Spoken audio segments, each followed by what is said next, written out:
So this is all what this book entails, the Red Book. And throughout his work, he is confronted basically with this problem of restless souls, which is, if you've been in an addictive grip, you probably can relate to that phrase, where you know you are not living your best life.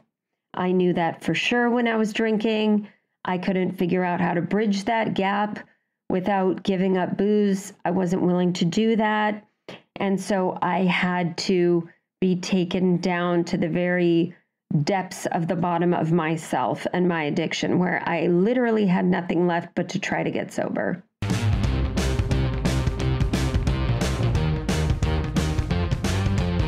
Welcome to Amy Liz Harrison's podcast, Eternally Amy, a mum of eight's journey from jail to joy.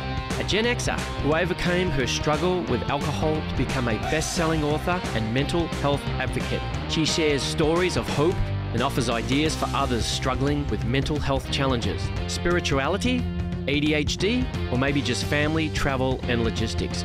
One thing is for sure, you'll leave with something to chew on.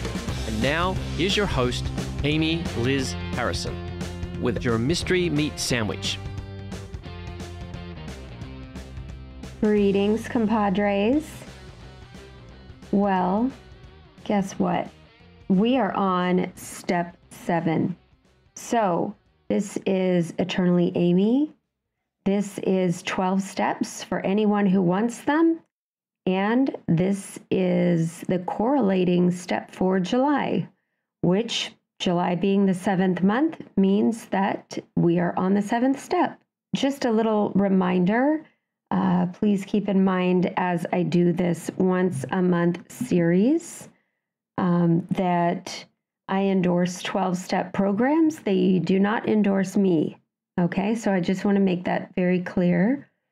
Any readings that I do from the Big Book of Alcoholics Anonymous, or the 12 by 12 or 12 and 12, whichever you call it, or any other literature from any 12-step program, or anything at any time basically that is used at any meeting of Alcoholics Anonymous, I just want to say, or any other 12-step program, I just want to say I am simply using those readings to draw parallels and to hopefully explain what I'm talking about.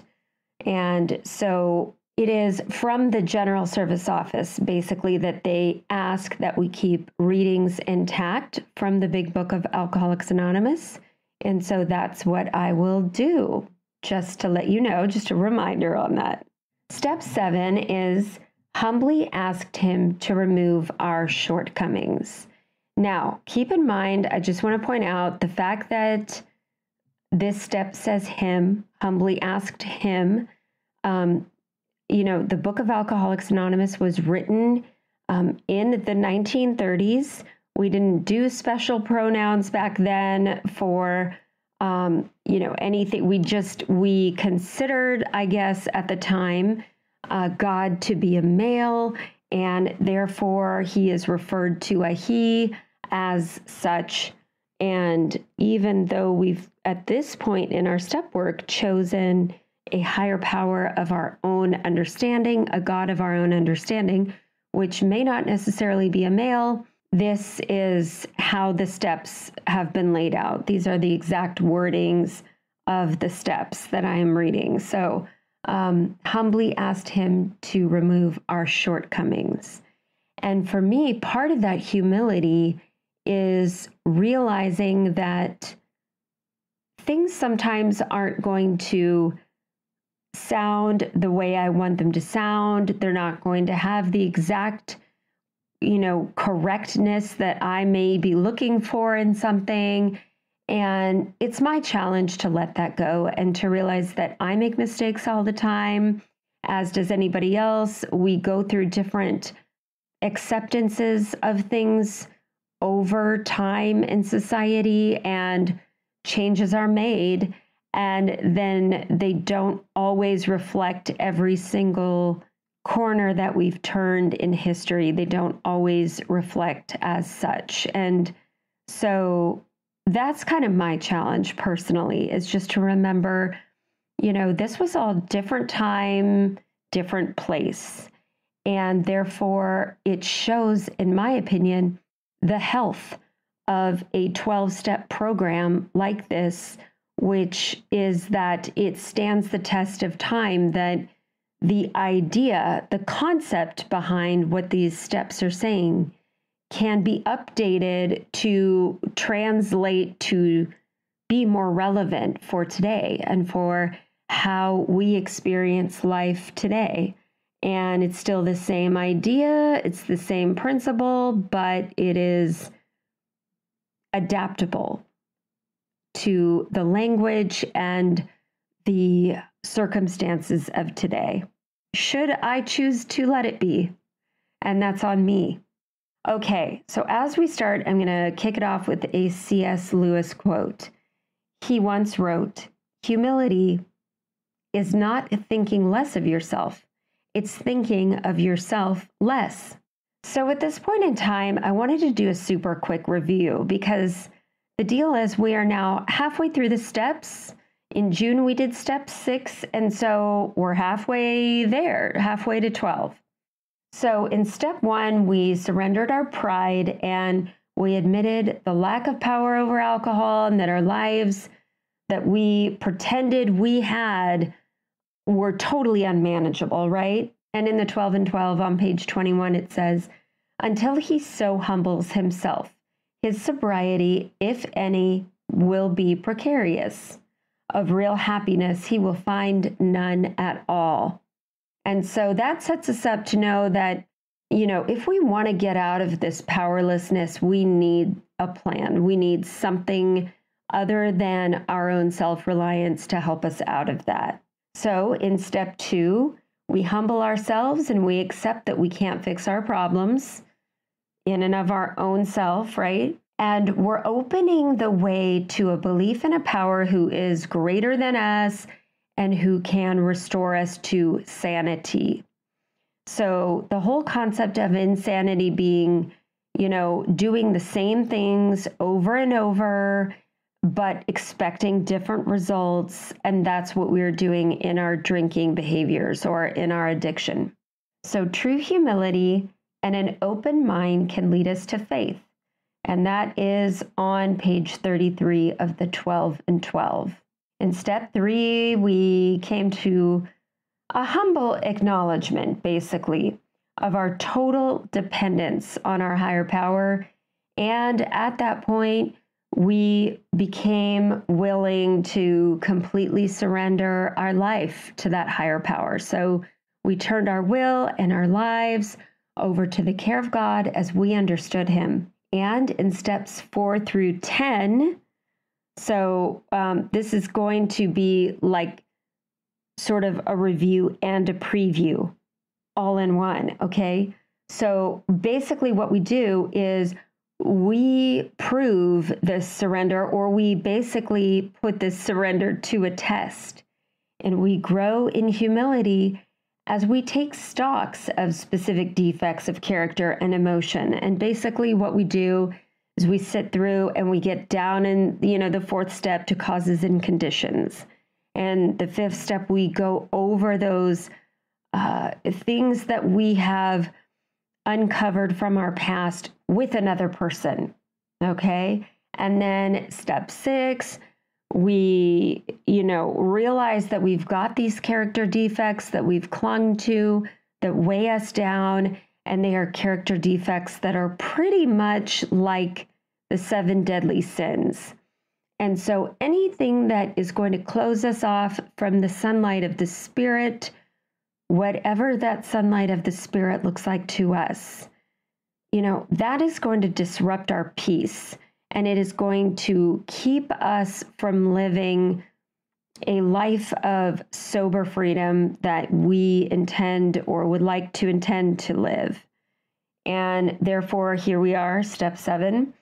And, then what it is after we do our amends, which come in steps 8 and 9, we're going to reach step 10. And 10, 11, and 12 are referred to as the maintenance steps.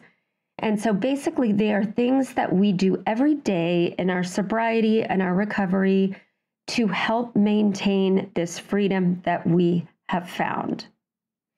And so back to where we are now.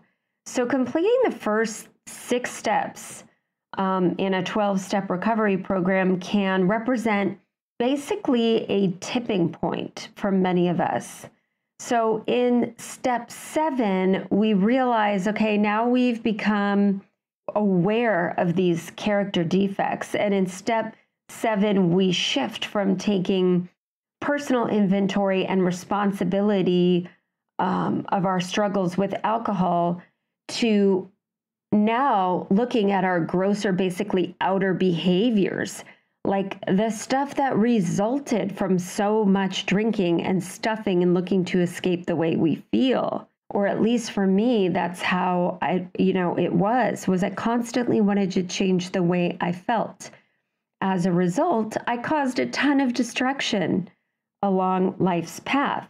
And so here's the deal. The 7th step is all about humility. It is a spotlight on humility. Of course, for me, in the past, I thought, oh my gosh, humility is being embarrassed.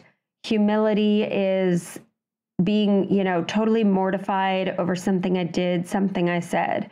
And a lot of us came into 12-step fellowship having that thought, when the reality was, no, being humble is a different ballgame. It's more like a certain level of honesty is how I would describe it. So where humility comes into play is determining how I handle difficult emotions that may arise and what I do as a result of that. And so, I could be asking God, I could be asking a power of my choosing, whatever it is, to remove the character defects that are unearthed in step 6. But if I'm coming at this, if I'm approaching this with the attitude of, I'm the bomb, I'm incredible, and certainly, I could do this on my own, but I guess I'll employ the help of a God or a higher power because I'm supposed to. But pretty much I just need to, annihilate this from my life and I'm good to go. That's a different thing. That is my self-reliance creeping back in. That's my ego creeping back in. And really, this is a posturing. This step is a posturing that helps us to say, you know what? Of my own accord, I can't do this. And I've pretty much proven that I cannot be a functioning member of society in a productive way on my own. I have to have a power greater than myself that is outside of myself to help guide me through that. And that same power is probably capable of removing those shortcomings. Now, when I say that, I just want to be clear for a second that removing our shortcomings is not something that we specifically get to choose or on our timeline. For example, there may be a character defect in my life that God uses to impact or change others through me. Maybe somebody is looking at me or listening to me and going, man, I don't want her ego. Her ego is just coming out of every word she says. It's just oozing out from her. And so therefore, I'm going to try these steps and I'm going to try and do them in a way that is focused on the removal of ego because I don't want to sound like her. It's just an example of how a character defect could possibly be used for somebody else's good. And so as our life goes on and as we foster this, relationship with a higher power and a spiritual connection, we don't get to choose what is removed when. We don't get to choose how it is removed. But thank God for that, because my own best thinking isn't always the best. I remember that my first sponsor once said something to me. I was brand new, and I was like brand new to recovery. And I was in a meeting, and I said something to her along the lines of, I just never pictured that I'd be sitting here in an AA meeting with you guys. And it was like, I was categorizing myself as this privileged, sort of different, sort of, better than her kind of a thing is definitely, however I worded it, that's how it came across. And, I said to her, I'm just so glad that I'm able to humble myself. And she politely pointed out that if you have to point out that you're humble, you're not. And, that's just laughable to me. And it's embarrassing to me today that I actually said that to her. And she didn't even barely react because she didn't take it personally. She knows that's the posturing of active addicts and alcoholics. And since I was so new, I still had that going on where I thought I was pretty much all that. And they were so lucky that I was gracing them with my presence. I didn't acknowledge that to myself. That's how I felt or acted, but it's definitely how I was at the time. And it's very common. It's not like I was some, super unique narcissist or anything like that, but it's part of the process of turning over everything of who I was at that time to a higher power, to be shaped, to be pruned, to be changed, to be willing to be changed even. All of that took time.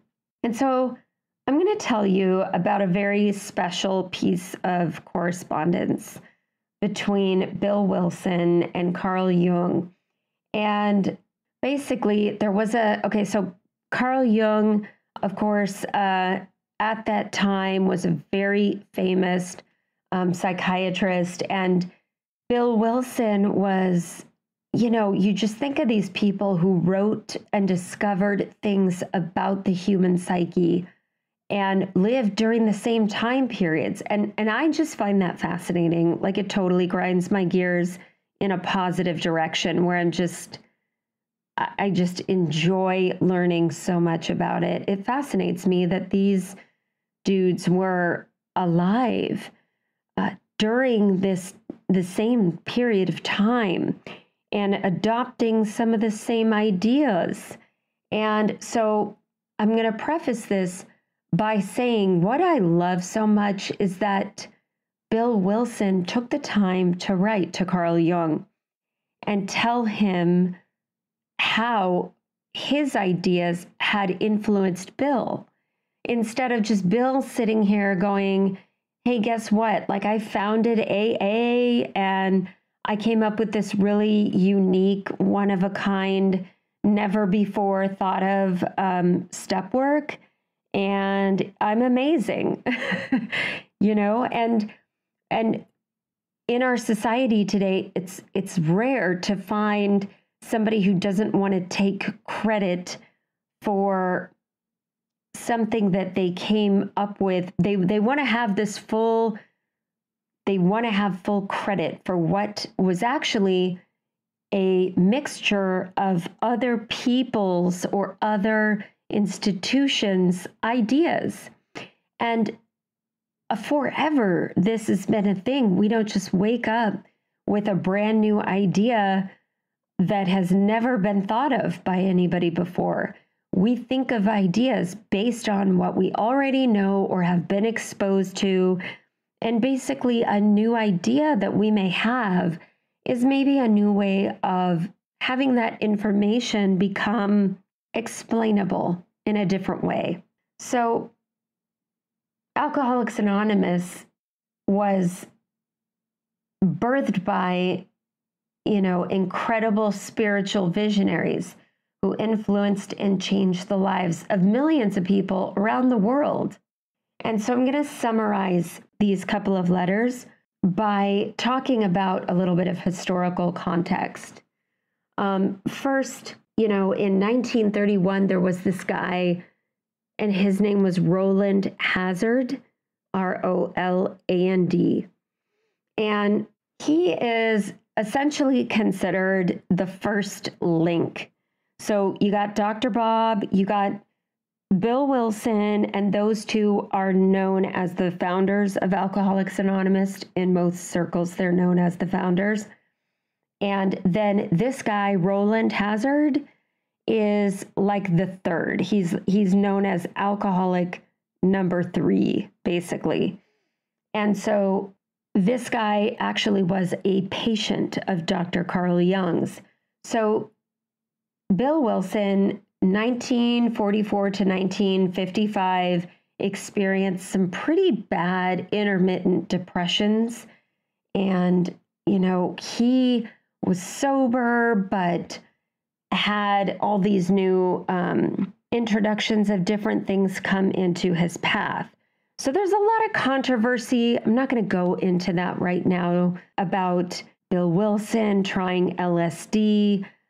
This was all brand new science to them back then at that time. So, of course, there are people today who are like, well, he wasn't really sober. He tried LSD and all of this. Well, Bill was looking to not drink anymore, and he was willing to do that at any cost and to improve his quality of life so that he could still be of service to Alcoholics Anonymous. And so he wrote the 12 Steps and 12 Traditions. Later, after he got sober and was sober through some of those ups and downs. And so what I will do, I'm trying to set a stage here so that these letters make more sense to you. And so then I'm going to just briefly reflect on those letters after I read them. But they do stand alone pretty well. But I did have to bring in this character, Roland Hazard, so that you understood that he was a patient of Dr. Jung's and also was alcoholic number 3 to Dr. Bob and to Bill Wilson. So Jung and Wilson both suffered long periods of alienation, disorientation. That's part of when we understand that, we can understand that these two men, had common ground between them, and both were life-giving seekers who went through their own processes of ego deflation, courageous self-serving, both suffered from what William James called the written height, which is torn apart. 1 minute you're feeling, how am I going to explain this? Very on top of the world, very high, very tall, very decorated with accolades, and the next minute ripped down from that posturing to feel very low. And as these two men survived the different challenges in their lives, they realized that the basic underlying presence was, or realization that a presence of a higher power was the only thing that was going to be able to make that shift for them. And until we got that, or we strive to achieve that honesty and that humility, we can't do shadow work, for example, that Carl Jung is famous for, talking about the shadow, the other side of ourselves, the alter ego. We couldn't adequately do honest shadow work until we were faced with that humility. So I hope that made some sense, that the two men are brought together by basically a spirituality of imperfection. And in that imperfection, they were catalysts to these incredible ideas that they shared with other people, but it wasn't for lack of not experiencing their own difficulties. So Jung once said that the thirst for wholeness is the essence, of the spiritual quest. So this quest is synonymous with the archetype of individuation. And I think that that is part of what individuation is. It is a person basically becoming their whole self. And so here's the deal, gang. It is when we become willing to humbly admit our shortcomings and admit that those shortcomings, we are willing to have them removed, like in step 6. But those shortcomings also make up who we are as people. It is our whole self that is distinctly perfect in our imperfections. Okay? And so it is this collective psychology that we are able to see that a person is never perfect. A person is made whole. We are made whole through the willingness to have freedom from those shortcomings and the way that they may tie us down, but that we're never going to be these perfectly enlightened people. Enlightenment is being free from focusing on those and making those part of our outlook of who we are. It's like, of course, we're imperfect. To have a light garment that we wear on our back is the goal, that we don't take ourselves too seriously, that we're able to say, in my imperfections, I am whole. So what if, I don't know how many religions might be represented here listening to this podcast at this moment, right? But what if the seeker gets stuck in what maybe Buddhists, that there are any Buddhists out there, call the realm of the hungry ghost? So this is where the inhabitants have basically scrawny necks and small bellies that are starving but bloated, have this insatiable hunger. That's a picture of addiction. And, this seeking something outside of ourselves to cure and to curb an insatiable appetite like addiction does to us. The whole idea of wholeness comes into play here, where basically we say, okay, I'm imperfect. I am captive to my addiction when I give into it, when I let it rule my life. And I can't have that because I have no way, no recourse of getting out of that. But when I do, and I suddenly don't have that hungry, starving ghost on my shoulder at all times, it's like the path gets narrower. And now I'm looking at things like pride, selfishness, and ego. Now, these are the things that can plague me when they get in the way of my peace, my spiritual peace of mind. And so the light, it takes on a different form, where at first the light seemed really dim. Now the light every day in regards to addiction is not dim. It's very brightly lit. And our world is not small the way it was in addiction anymore. But we can make our world smaller again by picking up. And so we learn through the process of the steps to work on accepting our imperfections and work on accepting these steps as a part of our life. For Dr. Jung, basically, in 1913 to 1930, he was super weary. He became successful at a very young age, but probably his traumatic brain, which had experienced some trauma, in various kinds, the whole World War thing, gang, sidebar, I mean, that's a whole different animal. That's why you see so many vets these days who are just, they're trying new things. They are trying some out of the box thinking. I mentioned the LSD because they have been traumatized by all of this. So if you are young, and I mean Young, young in years, and you don't know much about that, that's a whole different kettle of fish. But it's not an easy thing for people to experience the aftermath of. So this is the time period that we were in, right? So even though Jung went through that trauma, he still saw patients, and he wrote, and he had a life with family and colleagues. And, his nervous breakdown looked differently from what we might think that a nervous breakdown looks like today. It can be categorized as something different. But what happened to Jung was he developed a technique of active imagination that enabled him to get to the bottom of his inner processes, basically. So during this time, he wrote something called the Red Book.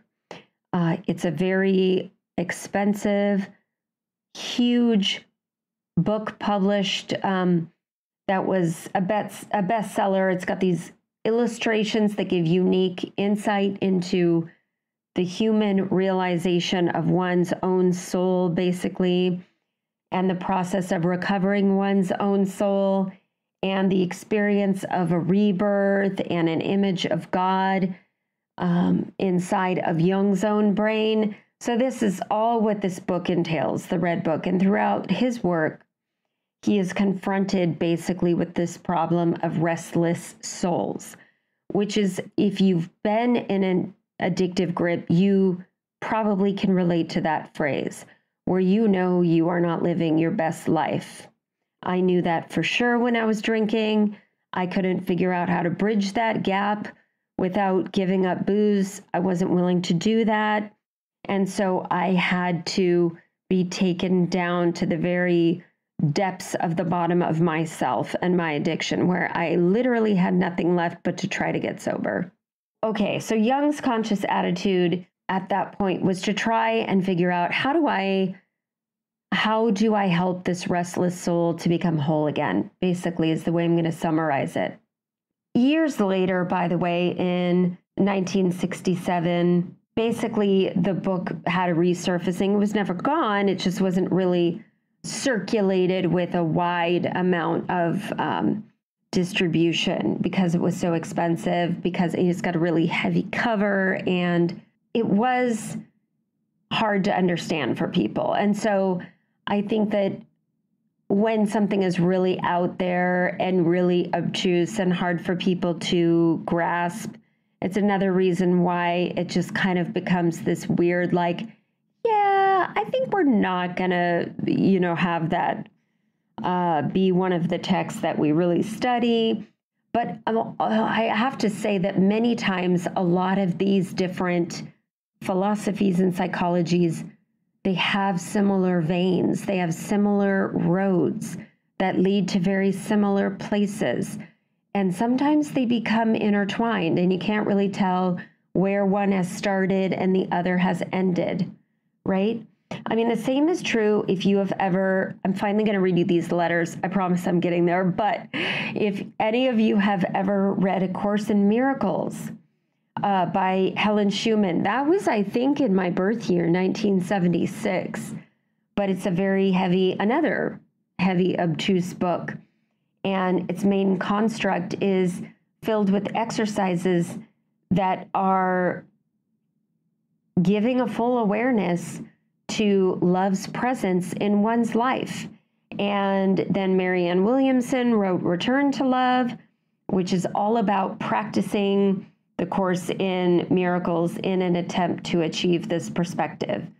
So The Secret is the same way. The Secret is definitely less obtuse and more hands-on. You could actually really manifest this stuff or try to practice these things that are supposed to end up in manifesting these things and desires that you might want.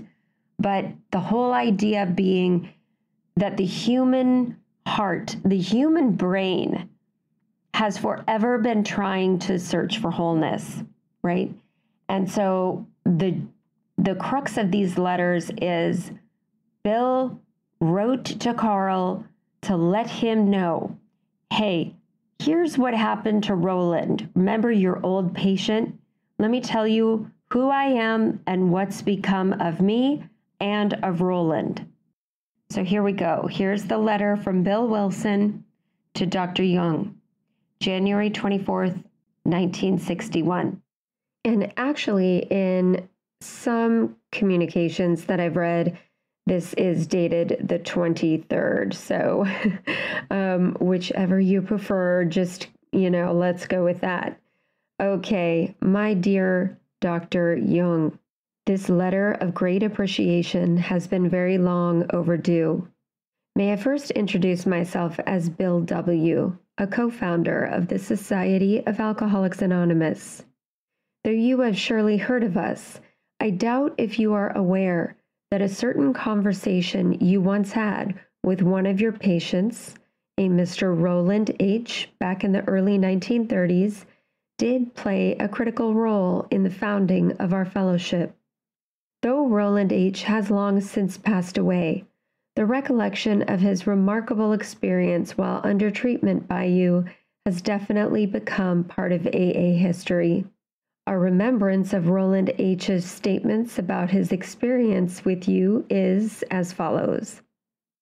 Having exhausted other means of recovery from his alcoholism, it was about 1931 that he became your patient. I believe he remained under your care for perhaps a year. His admiration for you was boundless, and he left you with a feeling of much confidence.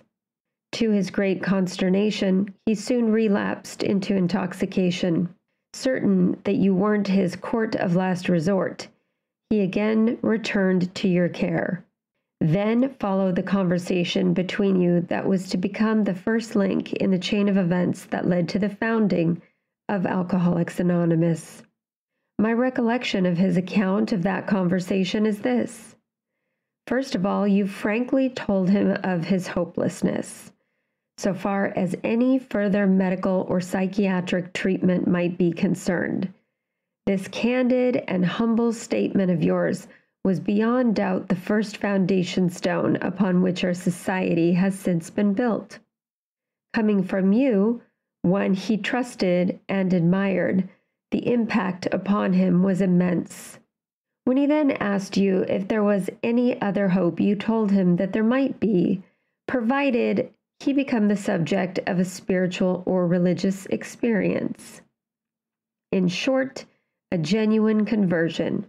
You pointed out how such an experience, if brought about, might remotivate him when nothing else would. But you did caution, though, that while such experiences had sometimes brought recovery to alcoholics, they were, nevertheless, comparatively rare. You recommended that he place himself in a religious atmosphere and hope for the best. This, I believe, was the substance of your advice. Shortly thereafter, Mr. H. joined the Oxford Group, an evangelical movement, then at the height of its success in Europe, and one with which you are doubtless familiar. You will remember their large emphasis on the principles of self-survey, confession, restitution, and the giving of oneself in service to others. They strongly stressed meditation and prayer. In these surroundings, Roland H. did find a conversion experience that released him for the time being from his compulsion to drink. Returning to New York, he became very active with the OG here, then led by an Episcopal clergyman, Dr. Samuel Shoemaker. Dr. Shoemaker had been one of the founders of that moment, and his was a powerful personality that carried immense sincerity and conviction. At this time, 1932 through 34, the Oxford Group had already sobered a number of alcoholics, and Roland, feeling that he could especially identify with these sufferers, addressed himself to the help of still others. One of these chanced to be an old schoolmate of mine, named Edwin T. Ebby. He had been threatened with commitment to an institution, but Mr. H. and another ex-alcoholic OG member procured his parole and helped to bring about his sobriety. Meanwhile, I had run the course of alcoholism and was threatened myself with commitment. Fortunately, I had fallen under the care of a physician, a Dr. William D. Silkworth, who was wonderfully capable of understanding alcoholics. But just as you had given up on Roland, so had he given up on me. It was his theory that alcoholism had two components: an obsession that compelled the sufferer to drink against his will and interest, and some sort of metabolism difficulty, which he then called an allergy. The alcoholic's compulsion guaranteed that the alcoholic's drinking would go on, and the allergy made sure that the sufferer would finally deteriorate, go insane, or die. Though I had been one of the few he had thought it possible to help, he was finally obliged to tell me of my hopelessness. I, too, would have to be locked up. To me, this was a shattering blow. Just as Roland had been made ready for his conversion experience by you, so had my wonderful friend Dr. Silkworth prepared me. Hearing of my plight, my friend Edwin T. came to see me at my home where I was drinking. By then, it was November 1934. I had long marked my friend Edwin for a hopeless case, yet here he was in a very evident state of release, which could by no means be accounted for by his mere association for a very short time with the Oxford group. Yet, this obvious state of release, as distinguished from the usual depression, was tremendously convincing. Because he was a kindred sufferer, he could unquestionably communicate with me at great depth. I knew at once I must find an experience like his or die. Again, I returned to Dr. Silkworth's care, where I could be once more sobered and so gain a clearer view of my friend's experience of release and of Roland H.'s approach to him. Clear once more of alcohol, I found myself terribly depressed. This seemed to be caused by my inability to gain the slightest faith. Edwin T. again visited me and repeated the simple Oxford group formulas. Soon after he left me, I became even more depressed. In utter despair, I cried out, "If there be a God, will he show himself?" There immediately came to me an illumination of enormous impact and dimension, something which I have since tried to describe in the book Alcoholics Anonymous, and also in AA Comes of Age, basic text which I am sending you. My release from the alcohol obsession was immediate. At once, I knew I was a free man. Shortly following my experience, my friend Edwin came to the hospital, bringing me a copy of William James's Varieties of Religious Experience. This book gave me the realization that the most conversion experiences, whatever their variety, do have a common denominator of ego collapse at depth. The individual faces an impossible dilemma. In my case, the dilemma had been created by my compulsive drinking, and the deep feeling of hopelessness had been vastly deepened still more by my alcoholic friend when he acquainted me with your verdict of hopelessness respecting Roland H. In the wake of my spiritual experience, there came a vision of a society of alcoholics, each identifying with and transmitting his experience to the next, chain style. If each sufferer were to carry the news of the scientific hopelessness of alcoholism to each new prospect, he might be able to lay every newcomer wide open to a transforming spiritual experience.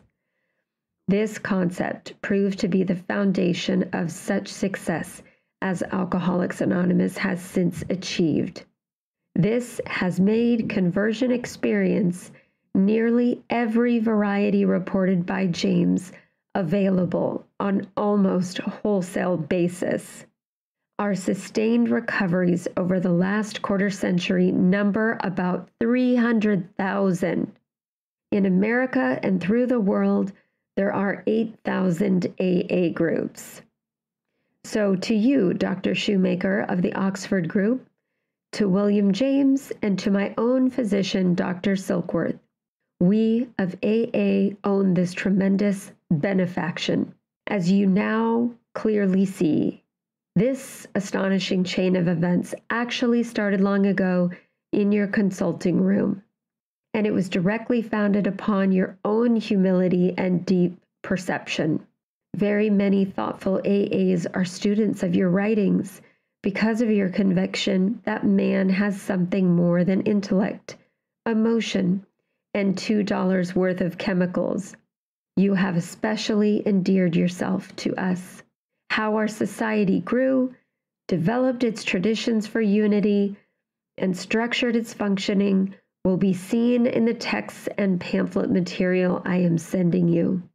You will also be interested to learn that, in addition to the spiritual experience, many AAs report a great victory of psychic phenomena, the cumulative weight of which is very considerable. Other members have, following their recovery in AA, been much helped by your practitioners. A few have been intrigued by the I Ching and your remarkable introduction to that work. Please be certain that your place in the affection and in the history of our fellowship is like no other.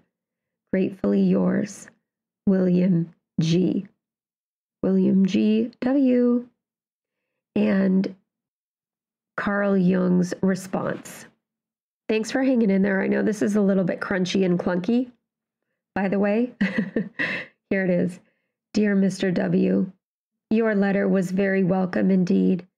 I had no news from Roland H. anymore and often wondered what has been his fate. Our conversation, which he has adequately reported to you, had an aspect of which he did not know. The reason that I could not tell him everything was that those days I had to be exceedingly careful of what I said. I had found out that I was misunderstood in every possible way. Thus, I was very careful when I talked to Roland H. But what I really thought about was the result of many experiences with men of his kind. His craving for alcohol was the equivalent on a low level of the spiritual thirst of our being for wholeness, expressed in medieval language, the union with God. How could one formulate such an insight in a language that is not misunderstood in our days? The only right and legitimate way to such an experience is that it happens to you in reality, and it can only happen to you when you walk on a path which leads you to a higher understanding. You might be led to that goal by an act of grace, or through a personal and honest contact with friends, or through a higher education of the mind beyond the confines of mere rationalism. I see from your letter that Roland H. has chosen the second way, which was, under the circumstances, obviously the best one. I am strongly convinced that the evil principle prevailing in this world leads the unrecognized spiritual need into perdition, if it is not counteracted either by real religious insight or by the protective wall of human community. An ordinary man not protected by an action from above and isolated in society cannot resist the power of evil, which is called very aptly the devil. But the use of such words arouses so many mistakes that one can only keep aloof from them as much as possible. There are reasons why I could not give full and sufficient explanation to Roland H., but I am risking it with you because I conclude from your very decent and honest letter that you have acquired a point of view above the misleading platitudes one usually hears about alcoholism. You see, alcohol in Latin is spiritus, and you use the same word for the highest religious experience as well, for the most depraving poison. The helpful formula, therefore, is spiritus contra spiritum. Thank you again for your kind letter. I remain sincerely yours, C.G. Jung. And so that's his letter to Bill. And a couple notes about this letter. The most significant part in the second letter I read there is actually the very last part that I read. This is most significant to me, by the way, my opinion. So, replacing spirit with spirit. So, whatever you are using to fill your spirit. So, when I was using spirits to lift my spirits when I was drinking, that is what needs to be replaced. So, the big book talks about this whole concept. It talks about, drinking for most people means conviviality, joyous laughter. It means connection. And so something needs to replace that. If that is suddenly absent from our lives, we need a replacement. And so in the big book, it says, have you a sufficient substitute? And the answer, of course, is yes. It is found in the Fellowship of Alcoholics Anonymous, because connection, which is what I had when I was drinking, that desires connection. So in other words, if I lose that one connection, I still need it. I need that connection. I just need it in a different way, in a life-giving way, not in a toxic way. And so that's what meetings have been for me for my almost dozen years in the program, the Step Fellowship, 12-Step Fellowship. Basically a chance to open up, to be honest, and with that honesty brings relatability. And so it is an odd thing to walk into a room in a church basement and have somebody share about their innermost self, their deepest, darkest secrets and thoughts, to make fun of themselves, even in a self-deprecating way sometimes. And the whole room will crack up with laughter because we all get it. Because if we were being totally honest in our daily life, if we had that humility to be totally honest, forget the Instagram reels and aesthetics and if we were just to boil it all down, when the reality of the situation is just, oh yeah, I was selfish, I wanted that, or I was trying to make this person think this about me, or whatever it is. That type of humility builds bonds that I cannot describe to you adequately unless you are in a 12-step fellowship yourself. And so this is the deal, gang. I think today probably felt pretty meaty, but I love Bill Wilson's humility that he demonstrated by telling Carl Jung, how his work had affected this fellowship of Alcoholics Anonymous, because Bill could have just kept it to himself, taken the credit, but no, he let Carl Jung know. And Carl Jung then gives him this phenomenal piece of advice, that basically he gets it because you have to replace spirit with spirit. And these are the things, these two men bonding together also through their depression, their shadow work, and they never met in person. Carl Jung died approximately 6 months after writing his letter to Bill, his response. And so, you just never know the impact that you will make on somebody else's life. And on that note, next up for us is the 8th step. And the 8th and 9th step are to basically clean the slates so that we are prepared to foster all new connections with human beings. Brand new connections are now possible based on honesty, based on acceptance and love. And you know what? There is nothing better. So I'm super excited for that. And on that note, be kind, rewind. Thank you for the honor of your time. Take what you like and leave the rest behind.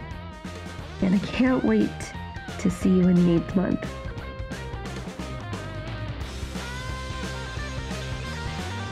Thank you so much for listening to Eternally Amy. Amy Liz Harrison is a best-selling author, speaker, 12-step coach, meditation teacher, and recovery advocate. To find out more, please visit amylizharrison.com. Keep up with Amy on all platforms by following @AmyLizHarrison. Please subscribe and review this podcast. It means so much to us if you do.